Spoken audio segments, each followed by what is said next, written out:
तो hello everyone, देखिए यहाँ पे NCERT class 10 exercise 5.2 question number 9 हम लोग देखेंगे। ये एपी का क्वेश्चन है। यहाँ क्वेश्चन में दिया हुआ है, the third and the ninth term of an AP are 4 and -8। यानी कि थर्ड टर्म कितना दिया हुआ है, 4 दिया हुआ है, और नाइन्थ टर्म दिया है -8। फिर हमसे क्वेश्चन पूछ रहा है कि which term of this AP is 0, यानी कि इस एपी का कौन सा टर्म क्या हो जाएगा, 0 होगा। तो उसके लिए हम लोग सबसे पहले जो गिवन है उससे क्या निकालेंगे, हम लोग पास कुछ भी कोई भी टर्म निकालना है। जैसे हम लोग को बताना है कि ये 0 कौन सा टर्म है, तो इस तरह के क्वेश्चन पीछे भी मिले थे। तो उसमें आपको क्या करना होता है, इसमें आप 0 को क्या मान लेंगे, an मान लेंगे, और फिर आपको n का वैल्यू निकालना होगा। बट an के फॉर्मूला में तो a और d भी आता है, तो पहले आपको a और d निकालना होगा। और वो कैसे निकलेगा, देखिए आपको गिवन क्या क्या है, थर्ड टर्म यानी कि a3 कितना दिया हुआ है, 4 दिया हुआ है, और नाइन्थ टर्म यानी कि a9 कितना दिया हुआ है, -8। ठीक है, तो अब आपको पता है an का फॉर्मूला क्या होता है, a + n-1 इंटू डी। ठीक है, तो अब आप इसको क्या लिख सकते हैं, देखिए यहाँ पे a + 3 - 1 into d equal to a3 हो जाएगा। a3 का वैल्यू क्या हो जाएगा, a + 3 - 1 इंटू डी। उसी तरह इधर भी a + 9 - 1 into d equal to क्या हो जाएगा, a9। a9 का क्या हो जाएगा वैल्यू, a + 9 - 1 इंटू डी, इस फार्मूला से।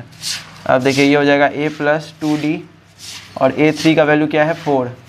इसको फर्स्ट इक्वेशन मान लीजिए, और a + 8d इक्वल टू -8, ये सेकंड। अब इसको हम लोग इक्वेशन क्यों मान रहे हैं, क्योंकि यहाँ देखिए ये a और d दोनों में से किसी का भी वैल्यू आपको पता नहीं है, तो किसी का भी वैल्यू नहीं पता है, और इधर भी सेम चीज़ आ रहा है, a और d आ रहा है।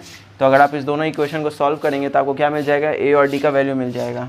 तो अब देखिए हम लोग 1 में से 2 को घटाएंगे, 1 - 2 वी हैव, हमारे पास क्या है, देखिए यहाँ पे a + 2d is equal to क्या दिया है, 4। a + 8d equal to -8।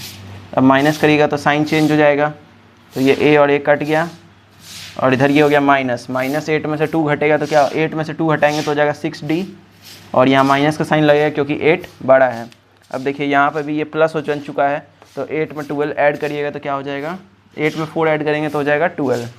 अब आगे देखिए d का वैल्यू क्या हो जाएगा,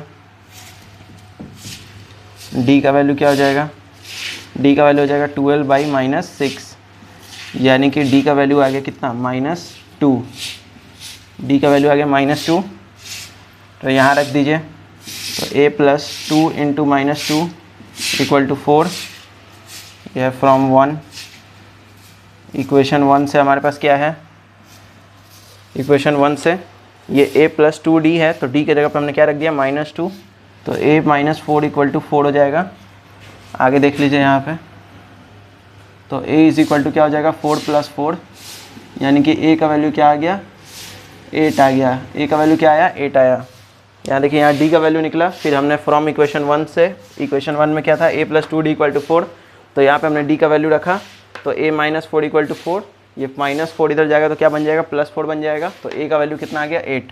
अब हम लोग को बताना है कि ये कौन सा टर्म है, कौन सा वो कौन सा टर्म होगा जिसका वैल्यू क्या होगा, 0 होगा इस एपी में।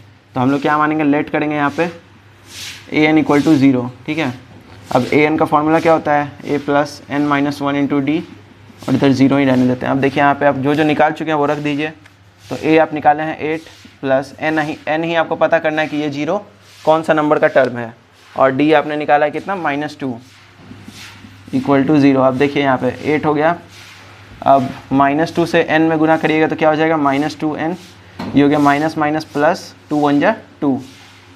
अब ये देखिए ये हो गया 8 और 2 कितना हो जाएगा, ये हो जाएगा 10, और ये 2n को आप उधर कर दीजिए तो ये प्लस में बन जाएगा। नंबर को हमने एक तरफ रहने दिया, और 8 और 2 मिलके क्या हो गया, 10, ये 2n उधर जाएगा तो क्या बन जाएगा, प्लस में।